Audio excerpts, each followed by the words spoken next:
Okay, again, magandang araw po, Father. Good day, good Magandang day. araw, mga kaibigan. Magandang araw, bro. Yeah, so welcome to our part 2 of our May popular devotions as Yeah. Catholics. And nung nakaraang episode po, pinag-usapan po natin yung general information about Flores de Mayo and how we can honor the Blessed Mother during this time. No? Yung sinasabi natin, iba pa rin Flores de Mayo Santa Cruz. Yes. So ngayon, itatakal po natin yung isa sa mga inaabangan ng buong pamilya, no? Especially yung mga bata, yung tinatawag po nating Santa Cruzan. Kasi lalo na ngayon, pag summer, tinatawag po during May, ginagayak yung mga bata. No? Sinasagala yung tawag sa atin. No? Nasagala. sagala. And ito po yung isa sa mga, kumbaga, nire-recognize natin also bilang prayer as Catholics. So if you have a deep prayer life, you understand that Santa Cruzan is a form of prayer, no? Especially even if you're just watching. Okay? But Father, before anything else, I think we should pray for this episode. No? Okay, let us be aware of God's abiding presence in our midst. In the name of the Father, and of the Son, and of the Holy Spirit. Amen. Amen. God, our Father, in obedience to you, your only Son accepted death on the cross for the salvation of mankind.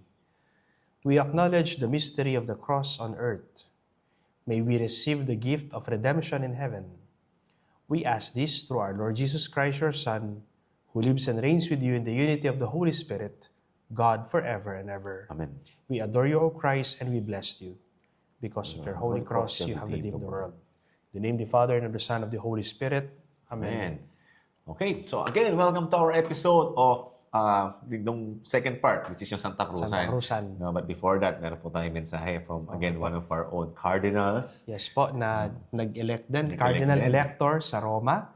His Eminence, Jose Fuerte Cardinal Advincula Jr., OPDD, Archbishop of Manila. Pakinggan po natin si Cardinal Advincula. Hello everyone. I am inviting you to watch the Know the Faith Catholic series on Facebook and YouTube, hosted by Mr. Paulo Velasquez and Reverend Father Ravian Garcia. Thank you and God bless.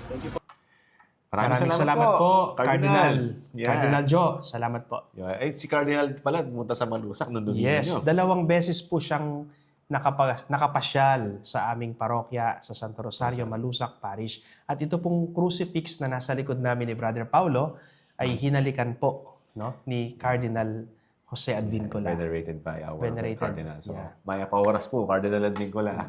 And thank you for being there to Vatican to elect Yes Pope po. Leo the Yes 14th. No? So yun. So, ngayon dumako na tayo, Father, sa ating talakayan ngayon, which is yung Santa Cruzan. Kanina nabanggit po natin na isa sa mga pinakaabangan ng mga nagpipiesta. Tinataon to pag fiesta at pag May, di ba? Mayroon ganun eh. No? Oo, Even if tama. hindi feast day ni Mama Mary, fiesta. Like sa amin, for example, Santo Cristo, o the Holy Cross yun. No? Nasa Santa Cruzan kami sa buong 19 Novena. No?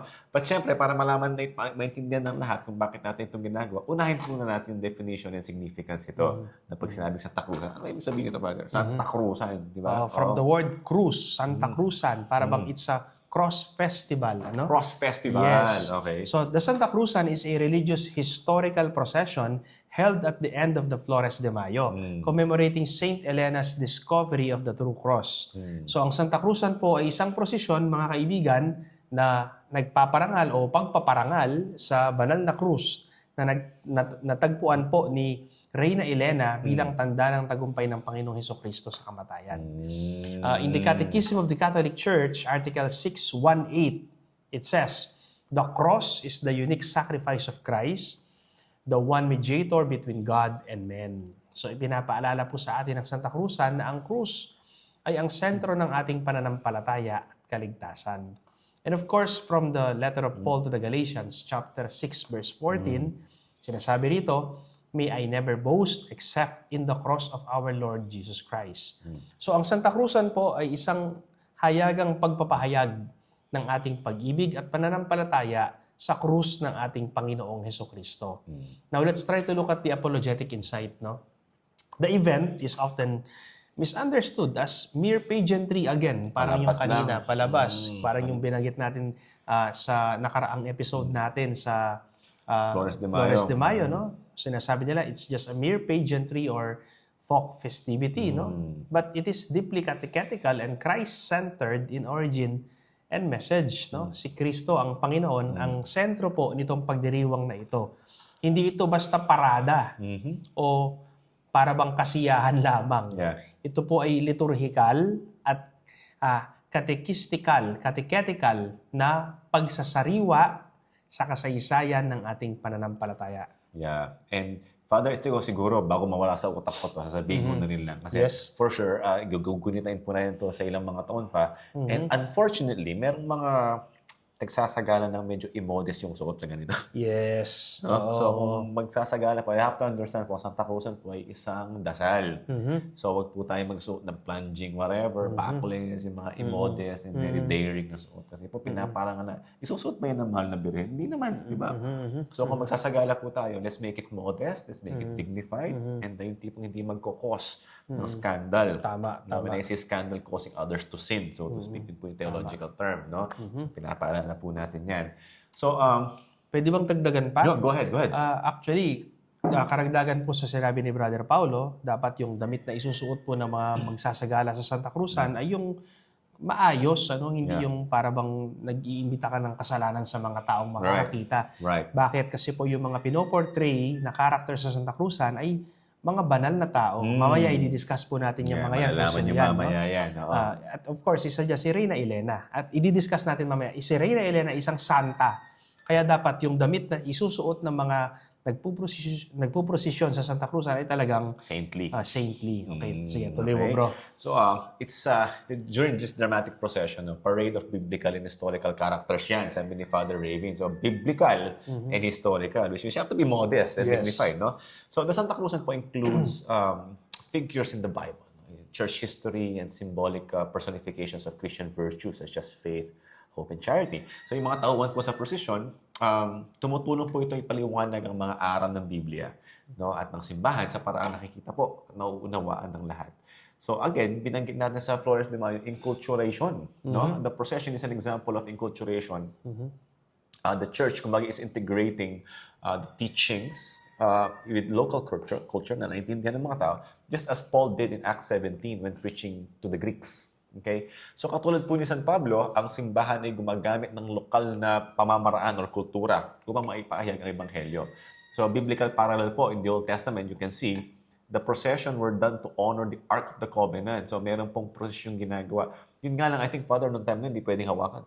Kasi namamatay yung mga tao pag ginawakan mo. No? In the second book of Samuel 6:14-15, similarly, it says we honor sacred truths through public expressions. So when we are in procession or we are doing, kasi nung Holy Week, dami natin ginawa mga public. Oo. No? Even, ibig sabihin nun, whether you're learned or not, or you're educated or not, it's okay because now you can understand what's really going on. So tulad po ng mga Hudyo noon, ang pagpuprosession po, dala ang kaban ng tipan or yung Ark of the Covenant. Ganito rin po, ang pagpaparangal natin ng sa krus, no? At sa ating pananampalataya. Okay. Kanina, nabanggit natin bro, yung mga characters ng Santa Cruzan, kaya dapat na binanggit mo na modest yung suot nila, no? So, tignan po natin, sino ba yung pinaparangalan natin dito, yung banal na krus, no, ng Panginoong Hesukristo. Sino yung nakatagpo o nakakita, nakadiscover sa krus ng ating Panginoong Hesukristo? Yung original cross na pinagpakuan sa Panginoong Hesukristo, natagpuan sa bundok ng Kalbaryo. Sino ba to? Isang reyna. At hindi lang po isang reyna, kundi isang santa, banal na tao, no? Si Reyna Elena. At ano naman yung role ni Reyna Elena sa ating simbahan? Saint Helena, known as Reyna Elena in the procession, is portrayed as the noble woman who found the true cross of our Lord Jesus Christ in Jerusalem around 326 AD. No? Si Reyna Elena po ang sentral na tauhan na sumasagisag sa paghahanap at pagkakatuklas ng banal na krus. And karagdagan, I made mention a while ago na 326 AD natagpuan ni Queen Helena. 326. Yes, nangyari yung laban, no, ni Constantine at ni Maxentius doon sa Milvian Bridge noong 317. Yung tulay, tama. Oo, doon sa tulay. At nanalo yung mga kawal ni Constantino laban kay Maxentius. Kaya nung nanalo sila, ay lahat ng mga kawal ni Constantino ay pinabinyagan niya upang maging Kristiyano. Ano? Pero before that, nakakita siya ng tanda sa langit. in hoc signus crucis vincit, which means by the sign of this cross, You shall gain you victory. shall gain victory. Mananalo ka. Sabi niya, no? So, ginamit niya yon. Before that, again, yung nanay niya, si Queen Helena, kinukumbinsing maging Katoliko si Constantino. Pero may condition. Sabi ni Constantine sa nanay niya, kay Queen Helena, magpapabinyag lang ako kapag pinanalo ako sa gera, sa laban ng Diyos mo. And that happened. They won. Constantine is a Roman Emperor. emperor siya. Yes, a Roman emperor. Oh, that's why that time when he won, he got baptized. And then, naging official, yung Yes. Catholicism doon. But you know, bro, you made mention that he got baptized, but ang naunang nabinyagan ay yung kanyang mga kawal. Actually, Constantine, that's why, ito po trivia mga kaibigan, hindi natin siya kinikilalang santo sa Roman Catholic Church because the one who baptized Constantine was Eusebius of Nicomedia, who is an Arian bishop. I see. Who is an Arian bishop. Maybe the rite that was used during his baptism Matter and form is valid. is an Arian rite. I do not know. Okay. Because the bishop is Eusebius of Nicomedia, who is an Arian bishop. He was the one who baptized Constantine. That's why we don't consider Constantine as a saint in our Roman Catholic Church. But his mother, Queen Helena, we consider her. Yeah. Actually, meron akong isang baryo na sakop ng parokya ko Yeah. dito sa Santo Rosario Parish, Malusac. Ang patron ay si Santa Elena at nagfiesta pa lamang kami noong nakaraang May 10. No? Santa Elena at itong baryo ay kilalang-kilala sa tawag na Bangkalpugad. Pinta. Yes, yun, Bangkalpugad na sakop ng Lubao. Yeah. Ang patron ay si Santa Elena at nag-celebrate kami ng fiesta noong May 10. No? Okay, so balikan po natin. Nung nanalo sa labanan si Constantino, no, at ang kanyang mga kawal laban kay Maxentius dun sa Milvian Bridge, nanalo sila, pinabinyagan lahat ni Constantino yung kanyang mga kawal na maging Kristiyano, maging Katoliko, except sa kanya. Actually, Constantine was baptized during his deathbed by Eusebius of Nicomedia, as I've said. Ano? And you know, the first council, no, the Council of Nicaea, no, para matalo si Arius, happened in 325 AD. Wala pang Bible nun. Yes. 382 325 AD. Yeah. After the first Council of Nicaea, doon natagpuan ni Queen Helena noong 326 AD ang banal na krus. So nauna yung Council of Nicaea, that's why yun yung nire-recite natin sa simbahan tuwing Sunday, the Nicene Creed. I believe in one God, the Father Almighty, maker of etc. Doon na-form yung Doon na siya na-form. Council of Nicaea. Yes, at doon sa Council of Nicaea na yon, karagdagan po mga kaibigan, doon pinatotohanan ng simbahang Katoliko through that council that Jesus Christ is 100% God and 100% man. Hindi po 50-50, hindi 20-80. 50-50, yes. 100% man, 100% Yes. God. He If you is- believe otherwise, it's heresy. Correct. Therefore, He is both integral, human, and divine. Fully. Okay? So, karagdagang kaalaman yon mga kaibigan. Ano? Natatandaan ko pa pala yung aking subject sa patrology, sa patristics. Ano? Anyway, so ituloy po natin. Si Reyna Elena po ay ang sentral na tauhan na sumasagisag sa paghahanap at pagkakatuklas ng banal na krus. So, let's try to look at the church tradition. This story is preserved in the writings of Saint Ambrose, no? Sinulat pala ni San Ambrosio, Rufinus, and Eusebius. I do not Iba yung Arian na yun. Ibang Eusebius to. Ibang Eusebius, no? Of course, Eusebius of Nicomedia is an Arian bishop, no? Her search is a symbol of Christian determination to seek what is holy. Ang kanyang kwento po ay bahagi ng tradisyon ng simbahan na nagpapakita ng pananampalatayang masigasig sa paghahanap po ng Diyos, no? Sa paghahanap sa Panginoong Diyos. So let's try to look at the apologetic value. Rather than being unbiblical, the story complements salvation history, showing how the early church venerated objects linked to Christ, such as the cross. So pinaparangalan natin yung bagay, yung object, no, na konektado sa ating Panginoong Hesukristo. Kaya bro, alam mo, nakwento ko sa iyo, diba dati, napakagandang pilgrimage sa Holy Land, no, sa Israel, makikita mo yung mga lugar kung saan nangyari, yung mga nababasa mo sa Biblia. At hindi lang yun, yung mga ginamit sa ating Panginoong Hesukristo, no, yung pako, yung thorns, of course, yung cross niya, the true cross of Jesus, makikita mo yan. So mga kaibigan, yun po yung gamit, object na connected sa ating Panginoong Hesukristo. Pinararangalan natin yan. And we consider those things as a second-class relic. Yes, And, that's right. Malay mo, di ba? Malay natin na tumulo dun yung dugo ng Panginoong Hesukristo, nandun yung part ng kanyang dugo. Hindi lang siya second class. Nako-consider na siya na first class dahil natuluan ng dugo ng Panginoon. Okay, so mga kaibigan, hindi ito invento, no? Hindi ito pamahiin. Ito po ay bahagi ng kasaysayan ng ating simbahang Katolika na nagpapakita ng pananampalataya sa nasangkapang banal. No? Yan. Okay? So, lagi po natin sinasabi, narinig niyo yung word na pageantry kanina. It's not just pageantry. No? Santa Cruzan po is a visual catechism. No? That's why, again, needless to say, you have to dress modestly during these times.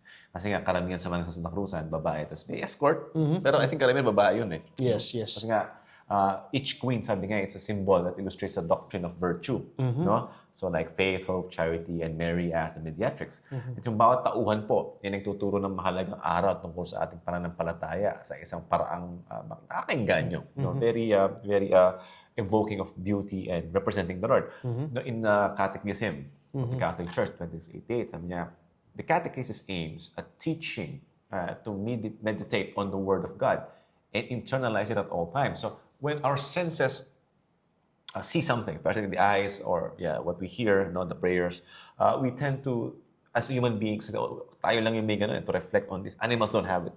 No, we're given the faculty to reflect and meditate so that we can know the truth, which is the Lord. No? So ang devotion po tulad ng Santa Cruzan ay paraan po ng pagtuturo ng salita ng Diyos sa puso ng bawat isa sa atin. The Second Vatican Council document of Sacrosanctum Concilium, in chapter 13, says, popular devotions, when aligned with the liturgy and doctrine, are very valuable for spiritual growth. That's why pala, Father, even I think in your formation in the Dominican order, even sa akin, yung formation ko sa Opus Dei, napaka indispensable ng spiritual reading. Tama. Tsaka ng meditation. We look at sacred images when we do these things. And sometimes, when we were in Monasterio de Tarlac, nag-procession tayo ng Rosario dun eh. Yes. Kasama yung mga monks. Yung paglakad po namin ni Father Raven ng alas 3 ng madaling araw, praying the Rosary, is very symbolical into, making sure that you're heading to the direction of the Lord. So, kinikilala ng simbahan na mahalaga po ang ganitong mga debosyon. Kung ito ay naaayon sa turo ng ating pananampalataya. Okay. So, kanina binanggit mo yung mga character, bro. Gusto ko lang dagdagan trivia, no? Yung partner ng Reyna Elena sa Santa Cruzan po, sa procession ng Santa Cruzan, ay bata. Batang lalaki. Ano po yung escort niya? Okay. Yung escort ng Reyna Elena sa Santa Cruzan ay batang lalaki. Bakit bata? Ano yung pinoportray nun? Yung batang lalaki po na yon, si Prinsipe Constantino yon. Pinapakita doon sa paraang yon na anak niya yon. Kaya yung Reyna Elena, adult, yung escort niya, bata. So mag-ina talaga sila. Mag-ina sila. Oo, yun po yung escort Kaya niya. pala may dalang krus din yung Reyna sa huli. Yes, because siya yung nakatagpo eh. Right. Siya yung nakakita doon sa true cross ng ating Panginoong Hesukristo. That's right. Okay, so dumako naman po tayo ngayon mga kaibigan dun sa community involvement and preparation. No? So the event is often community organized. No? Parang kayo sa Santo Cristo nung nakaraang fiesta, di ba? No? With young women chosen to represent virtues and historical figures. This promotes active lay participation, a goal of Vatican II. So sa paghahanda po ng Santa Cruzan, sama-samang kumikilos ang pamayanan bilang isang simbahan, no, sa pagkilos. It's an expression of the Filipino bayanihan spirit, integrating faith, beauty, art, and cultural identity. Enculturation na naman Tama, enculturation. So isinasabuhay po rito ang bayanihan at pananampalatayang nakaugat sa kultura. Let me quote from our church document, yung canon law, no? Canon 212, no? Canon 212, paragraph 2 to 3. It says, the laity have the right and duty to express their faith and contribute to the church's mission. No? no? So bilang bahagi daw po ng simbahan, sabi ng canon law, tungkulin ng mga laiko na isabuhay at ipahayag ang kanilang pananampalataya. Yun. Okay. Baka magtaka po kayo, mga kaibigan, bakit dalawa po yung pista ng Banal na Cruz, ano? Parang sa inyo, Dami. sa barangay ninyo, Santo Santo Cristo, Cristo. Guagua. Bakit meron tayong pinagdiriwang ng May 3 at meron tayong pinagdiriwang ng September 14? Yung sa amin, Father, yung May 3 kasi is yung Black Nazarene, yung sa Apong Senyor. Black Crucified Christ. Crucified Pero tama Christ. yung sa atin, iba pa yung sa Holy Cross. Yes, Yun, iba pa yung tama. sa Holy Cross. At ganyan din yung, alam mo yung Santa Cruz Lubao? Oo. Ganyan din, dalawa yung fiesta nila. Isang May 3, isang September 14. Oo nga. Oo, no? Okay, so, Yeah. pero sa inyo, sa atin, dito sa Guagua, yung sa inyo, sa Barangay Santo Cristo, mas, yung celebration ng May Yeah. 3 ay mas grande. Oo, mas magawa. Pero yung September 14, meron din, pero Yeah. simple lang. Ano ba yung kaugnayan at pagkakaiba, Yeah. mga kaibigan? Ito po, ano? Yung May 3, ginugunita po natin, katulad ng sinabi namin kanina ni Brother Paulo, yung pagkakatagpo o pagkakakita ni Reyna Elena sa banal na krus ng Panginoon sa Jerusalem.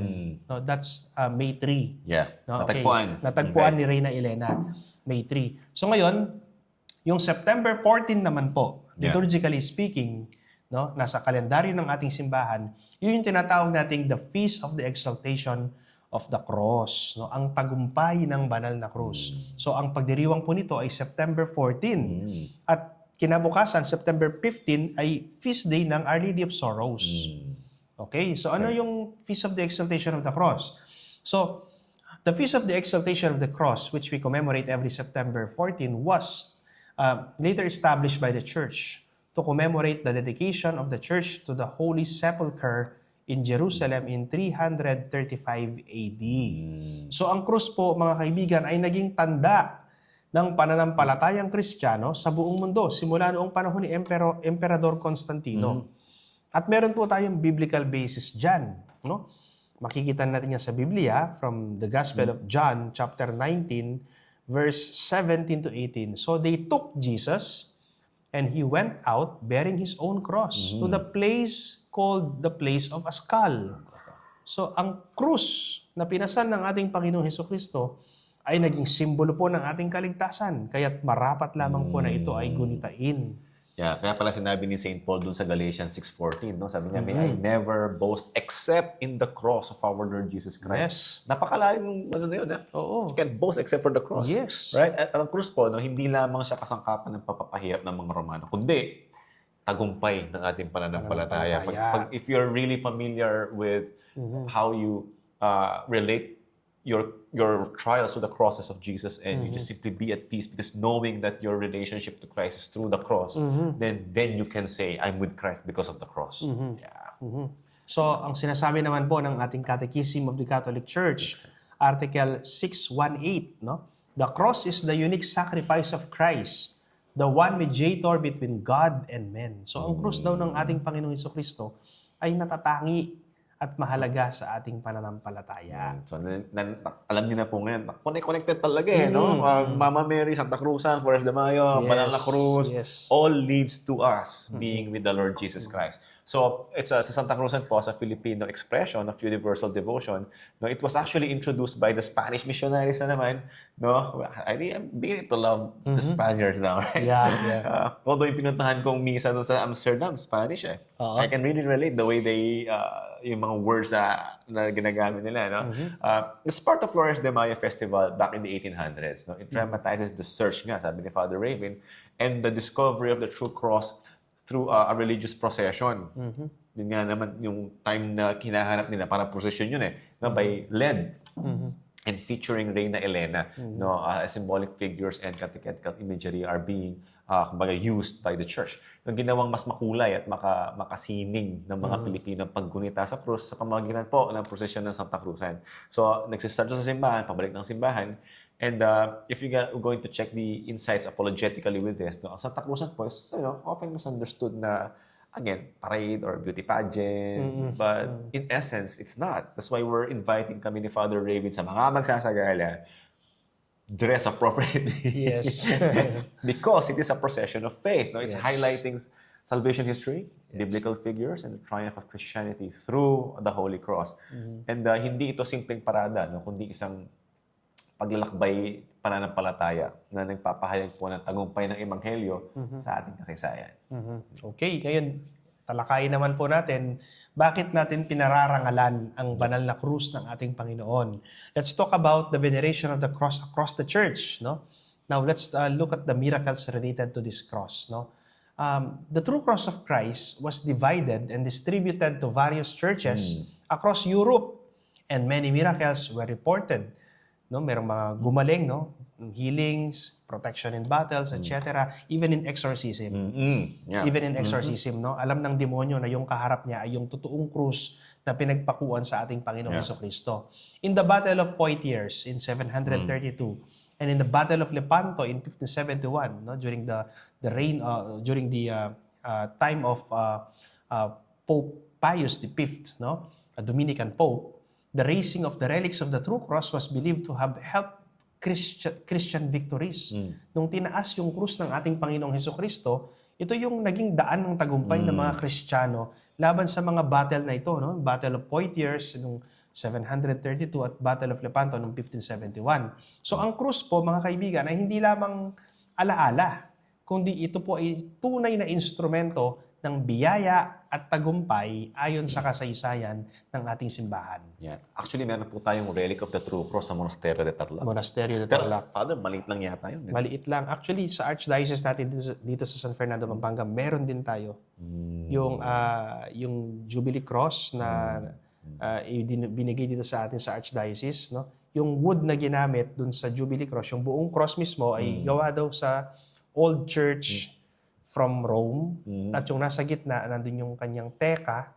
At makikita mo maliit na piraso, that's the original cross of our Lord Jesus Christ na dinadala sa mga iba-ibang parokya within Pampanga. Yun, Father, before we continue our topic, hindi ka basta-basta makakuha ng ganun. Of course, hindi. Mahirap. Mahirap. Hindi siya binibenta. Of course, hindi pwedeng ibenta simony. No? That's simony, kasalanan yun. So, how can one obtain that unless niregalo ng isang bishop? Actually, speaking of that, bro, currently, kaming mga exorcists dito sa San Fernando, Pampanga, ay nag-request ng relics through the help of Brother Dave de la Cruz, OP. No? Ngayon, si Brother Dave ay kasalukuyang nasa Roma. He is attending the seminar on exorcism. Yeah. So, humingi kami ng tulong sa mga ibang obispo at kardinal na kaibigan ko upang bigyan ng recommendation letter through the help of Brother Dave para kami ay maka-acquire ng mga relics ng mga santo at even the cross of our Lord Jesus Christ na sana pagbigyan, no, nagagamitin po sa Office of Exorcisms dito sa ating Archdiocese sa San Fernando, Pampanga. So, susulat ka sa Postulator General or Postulator General and there should be a sign, no, signature of a bishop or cardinal. Yun. Kailangan nyo sa exorcism yun, no? Yes, kailangan. Very. Ngayon po, papapatin nyo ng pagiging spiritual warfare. And Yes po. we need all the help we can get, no? To liberate our brothers and sisters and to help them live a very holy life. Tama. So anyway, going back, no? Hindi na po sa Pilipinas yung widespread celebration ng ating Santa Cruzan. We have in Ethiopia what we call the Feast of Mezcal na tinatawag yung commemorate the finding of the true cross with bonfires and processions. In Spain, obviously, large-scale yung Fiesta de la Cruz nila doon, Festival of the Cross, are celebrated in the place called Andalusia. Maiden, every maiden to, no? So, hindi lamang po sa Pilipinas yan, kundi sa buong mundo. Ang cross po ay pinagdiriwang bilang sentro ng pananampalataya. At ano naman po yung mga testimonies ng ating mga church fathers? Of course, meron po mga kaibigan, no? Yung mga fathers of the church. Si Saint Cyril of Jerusalem, during 4th century, sabi niya, "Let us not be ashamed of the cross of Christ. On the contrary, let us glorify it or let us glory in it." No? Sabi niya. Sabi naman po ni Saint John Chrysostom, sabi niya, "The cross is the trophy of Christ's victory over the devil." Kaya nga bro, no? During exorcism, kapag tinapat mo sa possess, no? Sa energy, dun sa, ano man tawag dito? Dun sa victim, no, sa afflicted, yung cross ng Panginoong Jesucristo, talagang natatakot at hindi makatingin. You know why? Because the cross is the symbol of God's love to us. And the devil does not know how to love. Okay? So, ayan. So, maging ang mga unang ama ng ating simbahan, the Church Fathers, nagpapahayag po sila ng labis na pagpapahalaga sa krus bilang tagumpay ng ating Panginoong Hesukristo. Napakaganda nun. No? So, nabanggit po din natin kanina na ang Santa Cruzan po ay isang tool, no, for catechism. No? If we're going to check the symbolism of Santa Cruzan, ito po yung mga kanilang mga, ito po yung pinaparada natin, yung character in the Santa Cruzan, like si Reina Elena, Reina Fe, Reina Esperanza, Reina Caridad, okay, no? So, they represent the virtues that we ought to really to have in our lives. And biblical truths, no? Like hope, charity, faith, purity, okay, gives young people the visual aid and the interactive catechism na tinatawag. Kasi my daughter, yung inaanak mo, father, nag-enjoy siya dun sa lakad, sa mga ilaw, mga bulaklak, no? And then she's visualizing herself walking. Yun pa lang yung naintindihan niya. Pero eventually, as she grows, siyempre, hindi naman natin pababayaan, hindi niya maintindihan to. Explain ko sa kanya, anak, ito yung reason talaga naglalakad dyan. Di ba? So, ang bawat tauhan po, ay may dalang aral sa pananampalataya na madaling matutunan, lalo na ng mga bata. No? It's, again, we integrate the faith in the culture and itong yung costumes nila, the music, the flowers, make the theological truths more engaging and more memorable, making it a powerful tool for evangelization and community formation. Na ipapasa po ang pananampalataya sa susunod na henerasyon sa paraan na masaya, no, at makabuluhan. So, hindi siya yung boring, kumbaga, may buhay. Yun. You made mention about the characters, no? Yeah. Ito, pag-usapan natin to. Pag-usapan po natin. Ano ba yun? Pag naglalakad, alam mo na kung sino nga. Oo, tama. So, hindi lang yung basta kung sino-sino na lang pwedeng sumali dun sa Santa Cruzan. Hindi. Meron po silang mga pinoportray, meron silang sinisimbolo, no, na mga characters, no? So, the characters in the Santa Cruzan and their symbolism, each character in the Santa Cruzan is not random or for pageantry alone. No, hindi po. But part of a catechetical representation. Let me repeat that term. Part of a catechetical representation of virtues, biblical truths, salvation history, and Marian devotion. This is a visual and interactive way of proclaiming our Catholic faith. No? So, dun po na tayo sa pinakauna. Reina Elena. Queen Helena. So, Queen Helena or Saint Helena, the mother of Emperor Constantine, credited with discovering the true cross in Jerusalem. Usually, depicted holding a small wooden cross and accompanied by a young boy dressed as Emperor Constantine. So, mag-ina sila, no? Magnanay. So, the historical biblical link, her story is rooted in church tradition. Saint Ambrose wrote about it, of course, Rufinus and Eusebius, no? So, si Reina Elena po, mga kaibigan, ang pangunahing tauhan sa Santa Cruzan. Sa gisag ng matatag na pananampalataya at paghahanap ng tunay na krus ng ating Panginoong Hesukristo. Kadalasan siya yung pinakahuli. Siya yung main event, so to speak. Tama. Yan.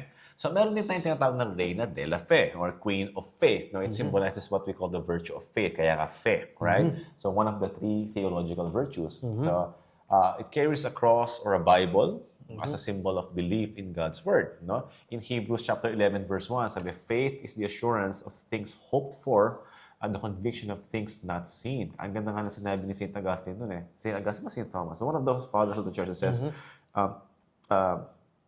sabi niya, faith is believing in what you do not see, sabi niya. And the reward of this faith is to see what you believe. That's St. Augustine. St. Augustine, ganda, napakaganda nun. No? So, kung paniniwala mo, yun ang makikita mo.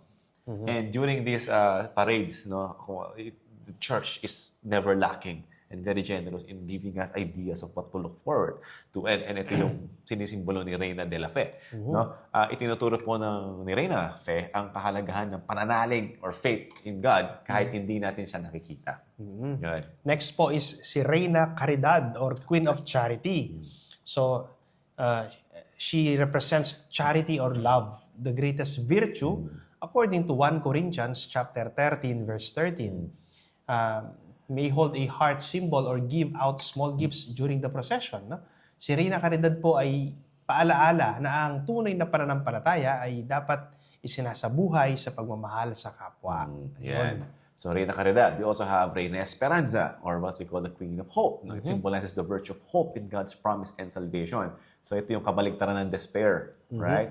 So she wears green, traditional color of hope. No, often shown looking upward or with an anchor, an early Christian symbol of hope. So hindi naman kung magsasagala ka, hindi ka lagi nakatingin sa taas. So, nakakawit ka. So normally meron siyang hawak na anchor. No, yun yung kanyang symbolism. In Romans 5 verse 5, sabi, hope does not disappoint. God will never disappoint.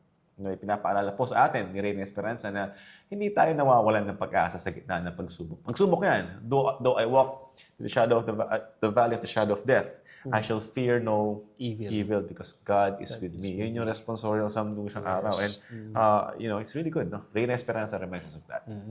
Of course, we have Reyna Abogada or Queen Advocate. No? Reyna Abogada. Abogada, Queen Advocate.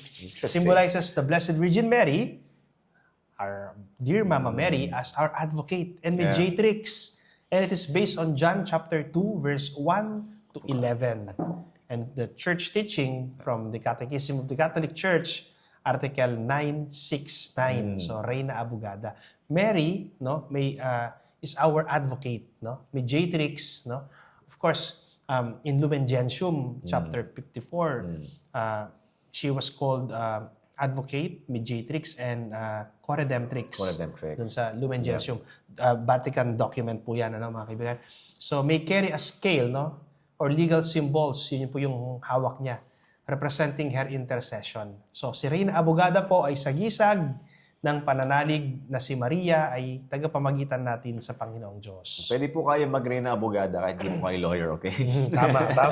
So it just represents Mother Mary as our advocate. No? Siya yung defender natin, so to speak. Siya yung when we're being judged. Madalas yung mga, Father, yung near-death experiences, especially Catholics, they relate that Mother Mary is literally advocating for them. Yes, tama. Interceding for them, right? So we also have Reina Justicia, or Queen Justice. No? Symbolizes God's justice and the virtue of fairness and righteousness. No? She carries a scale and sword representing divine justice and the moral law. Again, pinapaalala po sa atin ni Reina Justicia na ang Diyos ay makatarungan. Okay? At ang ating buhay ay dapat naging tapat at makatwiran. Yun. And we have also Divina Pastora or Divine Shepherdess. Symbolizes the Blessed Virgin Mary as the shepherdess, a popular Spanish devotion linked with Christ, the Good Shepherd. Of course, if Jesus Christ is the Good Shepherd, the Blessed Virgin Mary is the Divine Shepherdess. So, she wears simple clothes, no? Simple clothes, holding a staff, surrounded by lambs, no? Divina Pastora, parang yung patron sa Nueva Ecija, no? Yeah. So, ang Divina Pastora po ay larawan ng Mahal na Birhen Maria bilang mapagkalingang pastol ng kanyang mga anak. So may Good Shepherd, and we have this shepherdess din, si Mama Mary. Yes, tama. May walang nalaman yun. Kasi we just celebrated Good Shepherd Sunday a few days ago, right? Days ago, yeah. No, that's something very, very interesting to know na pastol din si Mother Mary. Yes, Hindi lang siya hen, pastol din. No? And we also have what we call Reina Sentenciada or Queen Sentence. No? It symbolizes for the women who were falsely accused or martyred for the faith, often seen bound or carrying chains. No? They represent persecution of the early church, the women at the time, and the men with justice and triumph through suffering. No, si Reina Sentenciada po, paalala po ito ng mga babaeng nagdusa para sa ating pananampalataya. Of course, we have Reina Judith, symbolizes the Old Testament heroine Judith, who saved Israel by beheading Holofernes. We can find that in Judith chapter 13 verse 8, no? She carries a sword and a severed head or banner of victory. Si Judith po ay paalaala na ginagamit ng Diyos ang mga matitibay na babae upang ipagtanggol ang kanyang bayan. Naalala ko yung story ng Holofernes. Ito yung na-track siya kay Judith eh. And then meron siyang gustong gawing hindi ka nais-nais kay Holy Judith. And then sa kalasingan niya, Judith took advantage, cut off his head. Tama. No? And because they're trying to invade the Israelites that time, no? And they're trying to do and really make them suffer. And Judith was a holy woman. She did what she had to do.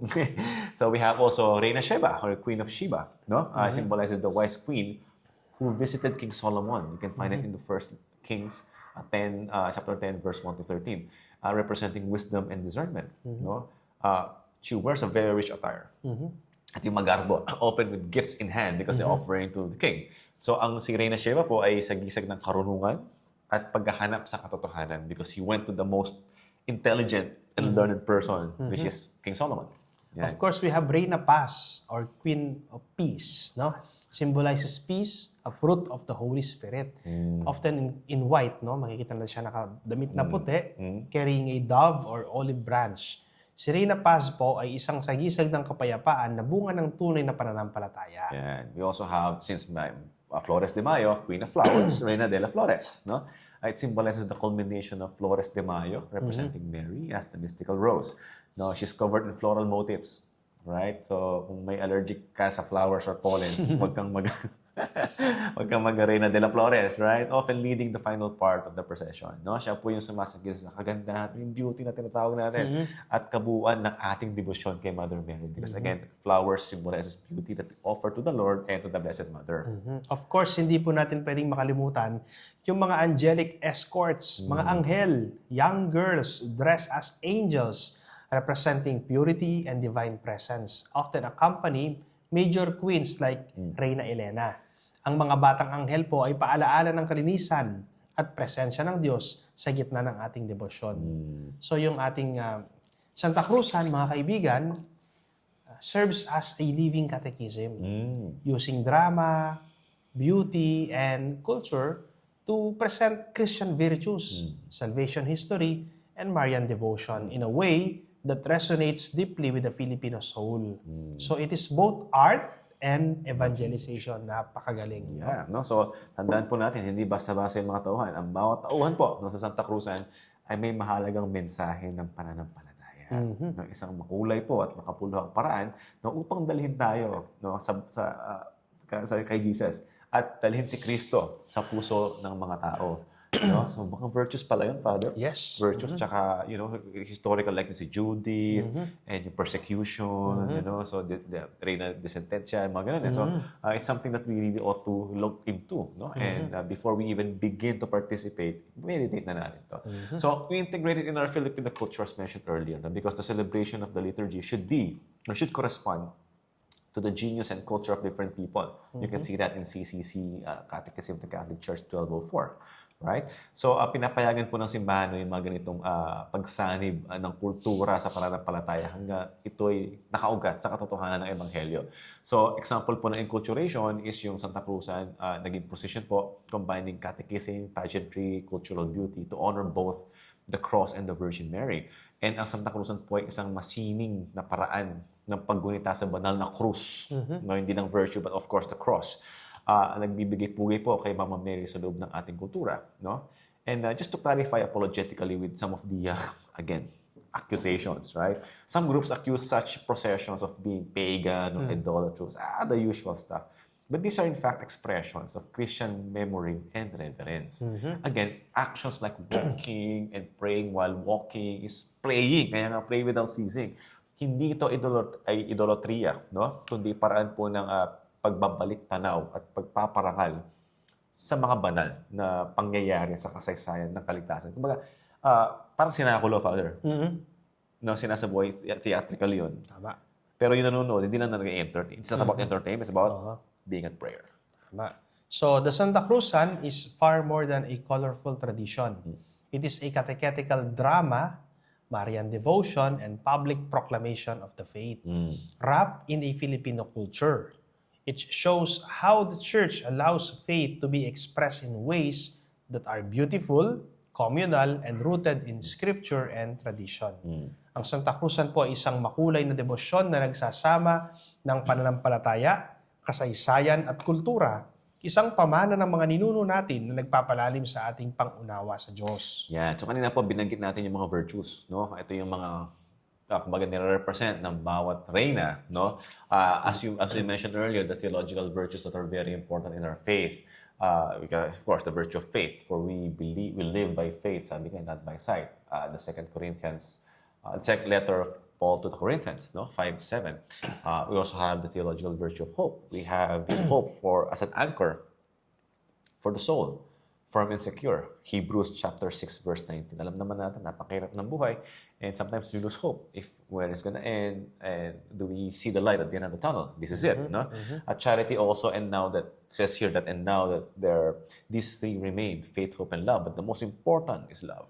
First letter to the Corinthians, No? So ang mga virtud, tinatawag, or virtue, na matatagpuan po sa aral ng banal na kasulatan. At pinapakita po ang devotion na ito na siyang nagtuturo sa atin kung paano maging tunay na Kristiyano. And sinasabuhay po ito sa mga Santa Cruzan. No?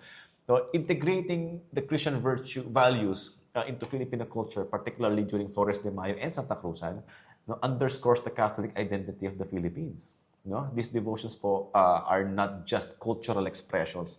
Hindi lang yung may sinulog, may ganito, ganyan na sumasayaw. Hindi lang yun no? It also expresses actually the deep Catholic faith. And these are not just, again, cultural expressions, but theological reflections that reinforce the faith in the local context. So, tulad po ng Flores de Mayo, Santa Cruzan, no, isang pagpapakita po ng malalim po na pananampalataya to. Matibay na koneksyon sa kultura at kasaysayan nating mga Pilipino. Yun. So now let's discuss the community bonding and the intergenerational faith sharing. Community participation, Flores de Mayo and Santa Cruzan, involve the entire community. No? Lahat nagkakasama-sama. Fostering a shared experience of faith. They promote not only religious engagement but also cultural pride with active participation from people of all ages. Ang parehong Flores de Mayo po at Santa Cruzan ay nagpapakita ng pagkakaisa ng buong komunidad mula sa kabataan hanggang sa mga matatanda na magkakasamang pinagdiriwang ang ating pananampalataya. Yung tinatawag po natin intergenerational faith sharing, these are the families from the youngest to the oldest participate in the devotions, passing on Catholic traditions, values, and faith to the next generation. Sa pamamagitan po ng mga devosyong ito, ang pananampalataya ay naipapasa mula sa mga magulang patungo sa kanilang mga anak at mula sa isang henerasyon patungo sa mga susunod pang henerasyon. In the Catechism of the Catholic Church, Article 166, faith is a gift of God, a supernatural virtue infused by Him. So ang pananampalataya po ay isang biyaya mula sa Diyos. At ito ay patuloy na isinasabuhay at ipinapasa sa bawat miyembro ng komunidad. Now let's try to look at the spiritual family bond. The family becomes the primary unit of spiritual guidance and faith sharing, echoing the biblical model of the family as the domestic church. Ang pamilya po isang maliit na simbahan, Ecclesia Domestica, no, na nagtutulungan upang magpalago ng pananampalataya at magtulungan sa pagbuo ng mga virtud. Vatican II, Lumen Gentium, chapter 11 says, the church is a family of families where each member is invited to share the faith and spread the gospel, an ideal demonstrated in the practices of Flores de Mayo and Santa Cruzan. So ang simbahan po mga kaibigan ay isang pamilya ng mga pamilya. Ang ganda nun. No? Napakagandang pakinggan. Sa pamamagitan po ng mga ating debosyon tulad ng Flores de Mayo at Santa Cruzan, binibigyan po tayo ng pagkakataon na maging bahagi ng mas malaking pamilya ng Diyos. Yan. Okay. Ang ganda pala ng Father. Oo. Pamilya ng pamilya. That's why, as they mentioned, the family is the smallest unit, but this is where the church begins. Yes. No? So ito pong ating paggunita or let's say, celebration ng Santa Cruzan at Flores de Mayo. Again, these are not just religious events, but profound expressions of Filipino culture and Marian devotion. These celebrations, no, they reinforce the Christian value of faith, hope, and charity. Charity is the most important thing, while fostering community bonding and intergenerational faith sharing. So, mas nagiging madali yung pag-i-inculturate sa sarili natin. Kasi may community sumusupport sa atin. Tama. Now, through these devotions, we Filipinos, Catholics, are invited to live out, no, our faith publicly, deepen our relationship with Jesus and with the Mother Mary, and pass on the rich heritage of Catholicism to future generations. Actually, Father, when I was in iba-ibang countries, no, I went to Malaysia, Singapore, Australia, and other countries. When yung mga nakakausap kong mga puti, pero Catholics, I'm not gonna say naman na, but I feel like that's nasabi nila na they envy us because of our rich culture. Because they don't have those celebrations just like we do in the Philippines.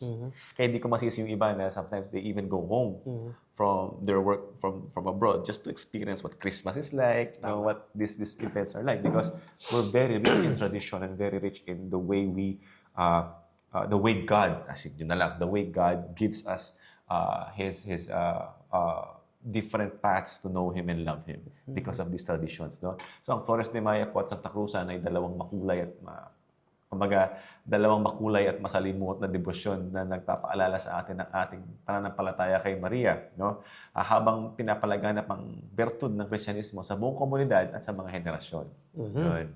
So ngayon, tingnan po natin yung variations across regions, the local expressions of devotion. So the Flores de Mayo and Santa Cruzan are observed differently across Philippine regions, from rural barangays to urban parishes, no? From rural barangays to urban parishes, reflecting the diversity and creativity of Filipino spirituality while maintaining the same Marian core. Yeah, tingnan po natin yung sa Bicol region, halimbawa, yung mga taga Bicol dyan, shout out, no? Sa mga Bicol region. So, Katapusan at Alabasyon in Bicol, yung culmination of Flores de Mayo known as tinatawag na Katapusan. Now, it features a solemn mass, a Santa Cruzan procession, and the signing of the Alabasyon. No, a devotional song honoring the Holy Cross. Same, no? Magkaiba yung expression, but it's the same context. This tradition emphasizes prayer and community involvement with children, participating in flower offerings and receiving simple snacks afterwards. Actually, nung Father, I remember kasi this coming Saturday, celebrate natin yung 435th or 36th anniversary ng parokya ng Immaculada Conception. Years ago, si Father Adri asked us to offer flowers to the Blessed Mother. Naalala ko yung pag-offer ng mga taga-Bicol ng bulaklak. Kasi sa misa ginawa yan. Yun. No? So Galing naman. Yeah, it's very, for me, it's very touching. Very good. Yeah, of course, we have the Western and Eastern Visayas. Catechism and rewards in provinces like Iloilo, Flores de Mayo serves as a month-long catechetical program. Children gathered in local chapels to learn about Marian doctrines, Christian values, and prayers. To encourage participation, they receive paper tickets for active involvement, which they can exchange for school supplies at the end of the month. Parang nagbibigay pala talaga ng regalo si Mama Mary. Galing, no? Kasi may simple snacks, school supplies, Ay, yung Tagalog region, particularly halimbawa in Batangas, yung tinatawag nilang Lugan and Tapusan, no, in Batangas. Particularly in Lipa. Lipa is very rich in traditions. Yeah. No? And yung Luglugan po is a nightly devotion held in structures called toklong. No? Devotees offer flowers and prayers to an image of the Blessed Mother, followed by the communal gathering with food na naman. Okay? Siyempre, hindi tayo pumunta dahil sa pagkain or rewards. But for our devotion, no? This tradition po spans the entire month of May, culminating in Tapusan, marked by a mass and a grand Santa Cruzan procession. Yun. Of course, urban centers like Manila, there is what we call grand pageantry. In metropolitan areas like Manila, Santa Cruzan has evolved into elaborate processions featuring young women in ornate gowns representing various biblical and historical figures. These events often attract celebrities and are broadcasted, no? Blending religious devotion with cultural spectacle. Iba-iba man po yung paraan ng pagdiriwang natin sa bawat lugar, iisa pa rin po yung diwa ng ating debosyon sa Mahal na Birhen Maria at sa Banal na Cruz. Yeah, notice po, pinag-usapan natin kanina yung cultural, yung enculturation, no? But in the Philippines, since we have different provinces and regions, iba-iba rin yung enculturation doon, no? So in some regions, processions are combined with local cultural elements such as dances, songs, indigenous attire, making it an example of enculturation, sabi nga natin, no? Which the church affirms as a way of being Christ into all cultures. You have to understand, even theologians say, God loves variety. Okay? Tingnan nyo na lang yung mga insekto, di ba? And that's how generous He is, no? He wants us to express Himself in different ways where He can be found in different cultures. Yun, no? So sa pag-aangkop po sa kultura ng bawat lugar, nagiging lalong madadama natin, no, ang presensya ni Jesus sa buhay ng bawat isa. Of course, the Catechism of the Catholic Church, Article 1204, says, The celebration of the liturgy should correspond to the genius and culture of the different peoples, sabi niya. So inaangkop po ng simbahang Katoliko ang mga pagpapahayag ng pananampalataya sa kultura ng tao basta't hindi nasisira ang aral ng Diyos. Siyempre naman, Father, kung halimbawa, yung dadatnan mo, indigenous, paglalating ka doon, Oo nga, paano tama. ka Hindi di ka ba? maintindihan. No? Oo. So, kaya ganun po yan. So, we're evolving and there are modern adaptations of these practices like costumes and pageantry, for example. So, cultural creativity with religious meaning, sabi nga, modern day reinas, they wear elaborate gowns. Iba yung material nun eh. Iba yung material nga, no? And are selected through pageants, a mix of religious pageantry and Filipino festivity. While some, they view this as a purely cosmetic or beauty lang, its roots are tied to biblical symbols pa rin and catechetical storytelling. So again, we mentioned earlier that we are appealing Raven to wear modesty. Even if whatever material you're wearing, whatever the design, please make it modest and make it more inviting for prayer and reflection, not lust. Okay? So bagamat moderno po yan, ang kasuotan at ayos, ang layunin po ay ipakita ang kagandahan ng pananampalataya at ng papel ni Mother Mary sa kasaysayan ng kaligtasan. If you read Psalm 96 verse 9, sabi, worship the Lord in the beauty of holiness. So ang kagandahan po ay maaaring gamitin upang purihin ng Diyos kung ito ay may dangal at layuning banal. Okay, now let's discuss the influence of media and tourism. No? Evangelization via media, coverage of Santa Cruzan and Flores de Mayo on TV, social media, and tourism campaigns helps spread awareness of Catholic culture. However, care must be taken not to reduce it to a mere performance. Ang media po ay maaaring gamitin upang ipalaganap natin ang debosyon, tulad ng ginagawa namin ni Brother Paulo, no? Ngunit dapat po itong gamitin sa paraang nagpapalalim sa pananampalataya. The Evangelii Nunciandi, Article 45 of Pope Paul VI says, modern man listens more willingly to witness than to teachers. No? If he listens to teachers, it is because they are witnesses. Ang tunay daw po na ebanghelisasyon ay mula sa ating buhay na saksi, hindi lang sa palabas o ganda ng damit. Yeah. So, syempre, hindi tayo may iwasan yung criticism tsaka challenges dito. Commercialization, for example, mga concerns doon. They lose the sacred focus because, the critics note that the Flores de Mayo or Santa Cruzan are sometimes treated like beauty contests or barangay festivals without spiritual depth, prioritizing glitz over God. So, para pasikatan, lalo na ngayong eleksyon, may mga pagkakataon ang layunin ng debosyon ay nawawala at napapalitan ng paligsahan at pagpapasikat. Kumbaga, in the Gospel of Matthew 6, verse 1 says, beware of practicing your piety before others to be seen by them. Vainglory, yung gustong ma-achieve. Paalala po ni Jesus na ang ating pananampalataya ay dapat tapat, hindi para magpasikat. Tama. So, ngayon po, let's discuss how to maintain religious solemnity. No? Paano natin mapapanatili yung solemnidad ng ating pagdiriwang. So, we should observe reverence, no? And of course, prayer. Reverence and prayer must be the heart of these devotions. Of course, prayer, catechesis, and the love for the Blessed Virgin Mary and the Cross. Organizers and participants must be reminded that costumes are secondary to intentions and reverence.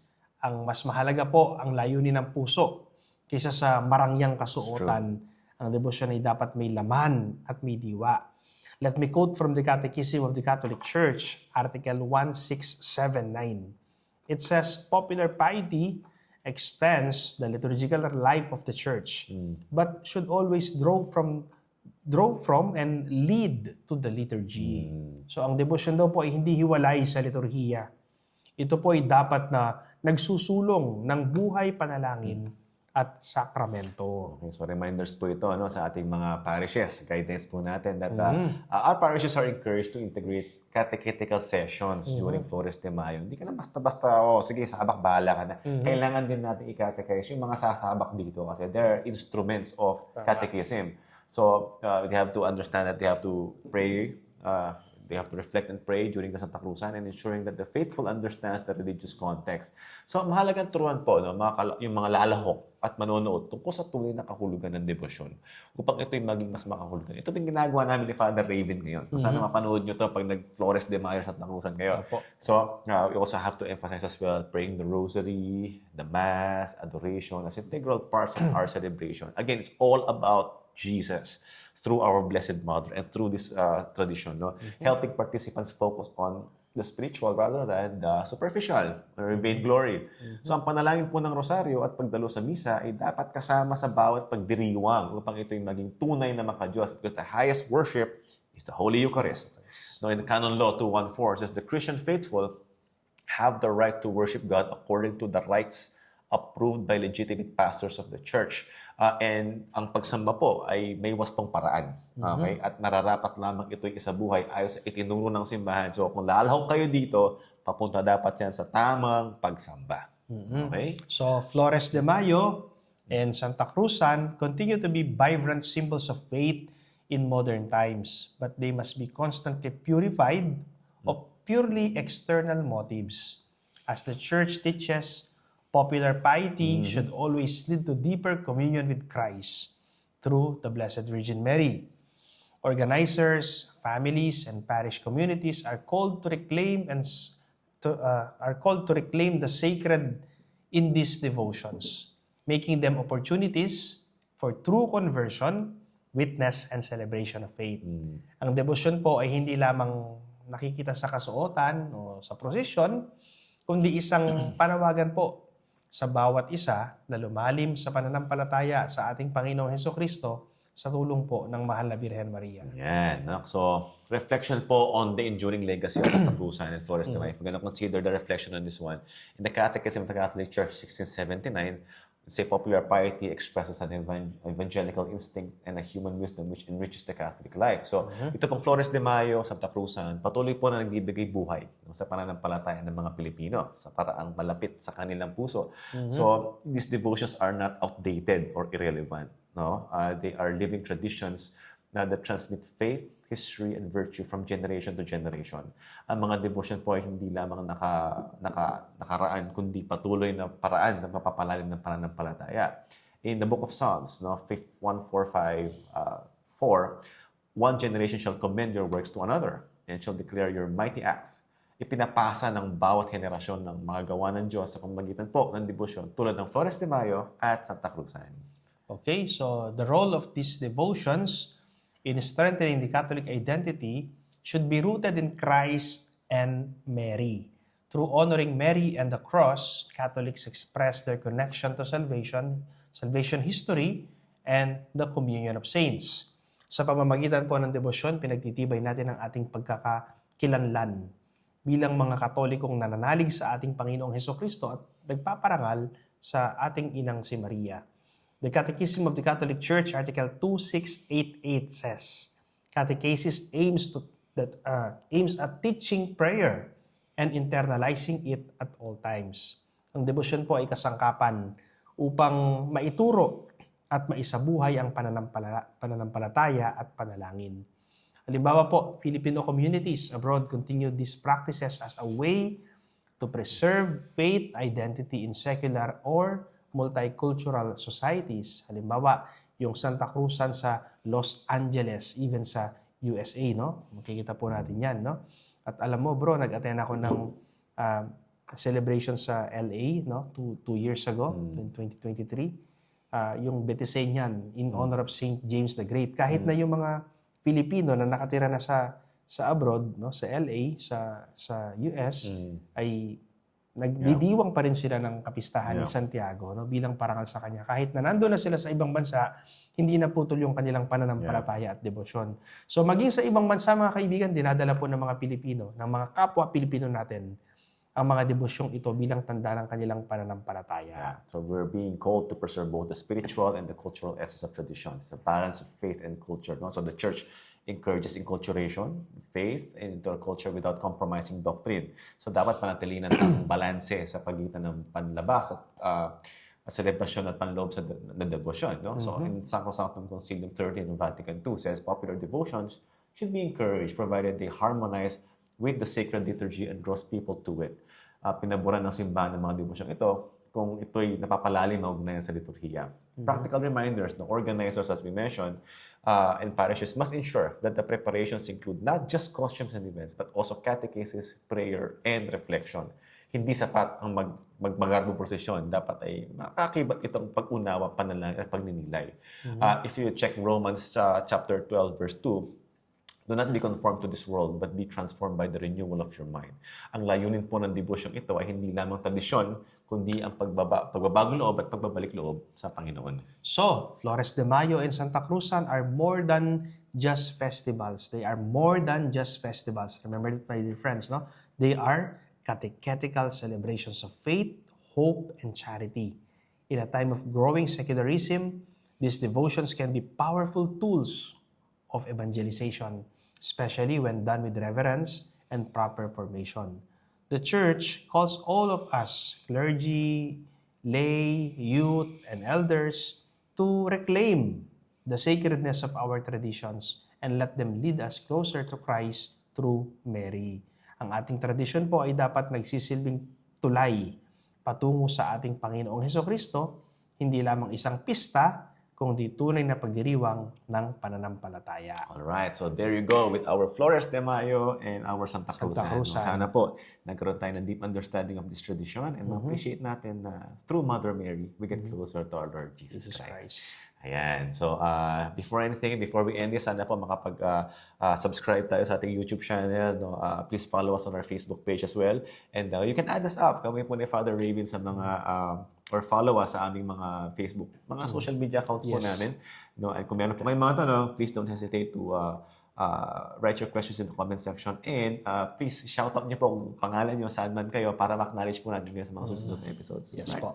So again, maraming salamat po. Thank you for joining us. My name is Paolo Velasquez. I am Father Raven Garcia. And thank you for watching Know the Faith Catholic Series. Maraming salamat po.